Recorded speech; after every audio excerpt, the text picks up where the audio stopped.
Hola! Tole leche, tole leche. Kunin at basahin, kunin at basahin.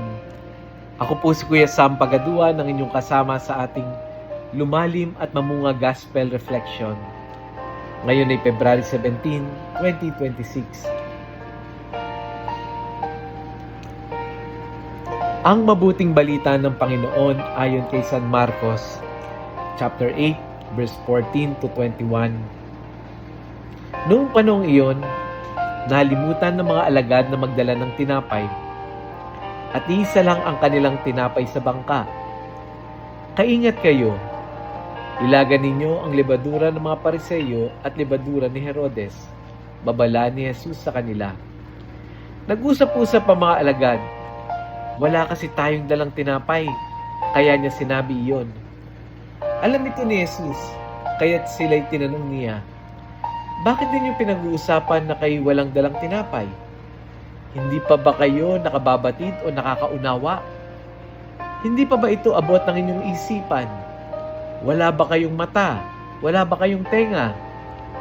Nakakalimutan na ba ninyo nang paghati-hatiin ko ang 5 tinapay para sa 5,000? Ilang bakol ang napuno ninyo sa mga lumabis na tinapay? 12 po, tugon nila. At nang paghati-hatiin ko ang 7 tinapay para sa 4,000, ilang bakol na malalaki ang napuno ninyo? Tanong niya. 7 bakol po, tugon nila. At hindi pa rin ninyo naunawaan, wika niya. Ang mabuting balita ng Panginoon. Pinupuri ka namin, Panginoong Hesukristo. Magandang araw po sa inyong lahat. Sa gospel natin ngayon, narinig natin na sumakay sa bangka ang mga alagad kasama si Jesus. At sa simpleng detalye ng kwento, sinabi na nakalimutan nilang magdala ng tinapay. Kaya sa bangka, iisa lamang ang kanilang dala. Habang nasa biyahe, nagturo si Jesus tungkol sa lebadura ng mga Pariseyo at lebadura ni Herodes. Pero hindi agad naunawaan ng mga alagad ang ibig sabihin. Akala nila na ang tinutukoy ni Jesus ay literal na tinapay. Parang pinariringgan sila dahil isa lang ang dala nila. Nahalata ni Jesus ang kanilang pag-aalala. Kaya't ni-remind ni Jesus sila at ang sabi, nakakalimutan na ba ninyo nang paghati-hatiin ko ang 5 tinapay para sa 5,000? Ilan yung natira? Nakakalimutan na ba ninyo ng 7 tinapay ay paghati-hatiin para sa 4,000? Ilan yung natira? Parang sinasabi ni Jesus sa kanila, bakit kayo ngayon nag-aalala? Nakakalimutan na ba ninyo? Alam niyo po, yung lebadura na binabanggit ni Jesus ay hindi tungkol sa tinapay. Ito ay simbolo ng pag-iisip at pananaw na unti-unting kumakalat. Pananaw ng pagdududa, kawalan ng pananampalataya at pagiging makasarili. At sa gitna ng kanilang pag-aalala sa pagkain, pinapakita ng gospel na ang tunay na problema ay hindi kakulangan ng tinapay, kundi pagkalimot sa mga ginawa ng Diyos. Bakit? Nalimutan niyo na ba? Kaya ito yung keyword natin sa ating reflection ngayon. And the keyword is nakalimutan. Ilang beses na ba nating naranasan na iniligtas tayo ng Diyos sa malaking kahihiyan, sa mabigat na problema, sa sitwasyong akala natin ay tapos na? Pero tingnan mo ngayon, sa mas maliit na alalahanin, nag-aalala ulit tayo na parang wala siyang nagawa noon.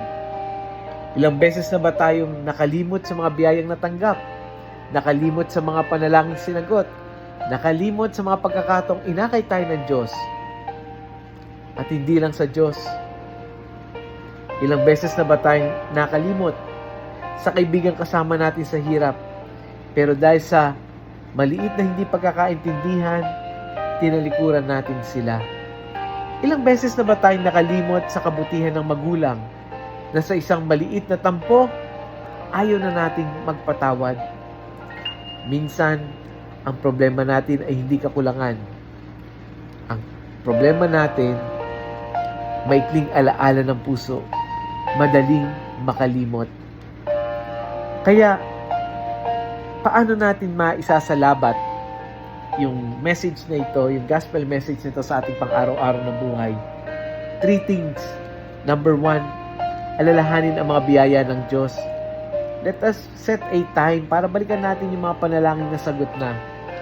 Pangalawa, magpasalamat bago mag-alala. Bago tayo magpanik, tanungin natin, paano ako tinutulungan ng Diyos noon? Paano ba ako tinulungan niya noon? At pangatlo, ayusin ang relasyon bago lumaki ang tampo. Huwag hayaang makalimutan ang kabutihan dahil lang sa maliit na problema. Let us pray. Panginoong Hesus, patawan mo kami sa pagkakataong madali kaming makakalimot. Tulungan mo kaming maging maalalahanin. Maalala namin yung himalang ginawa mo sa aming buhay. Kapag kami natatakot, paalalahanan mo kami na ikaw ay Diyos na hindi nagkukulang. Turuan mo kaming magtiwala, magpasalamat, at manatiling tapat sa iyo. Amen. Friends, kung may kakilala kang sobrang nag-aalala ngayon, pinanghina ng loob, o nakakalimot sa kabutihan ng Diyos, i-share natin yung audio gospel na ito. Ganon din sa ating mga GC, sa ating mga kaibigan, kamag-anak, kapamilya, at classmate. Sa isang simpleng share, na pagpapala mo ang isang tao na hindi siya, napapaalala mo sa isang tao na hindi siya kailanman iniwan ng Diyos. Muli, ako po si Kuya Sam Pagaduan, lagi nag-aanyaya. Halina, tayo ay lumalim at mamunga, lumalim sa pananampalataya at mamunga na mabubuting gawa. God bless us all.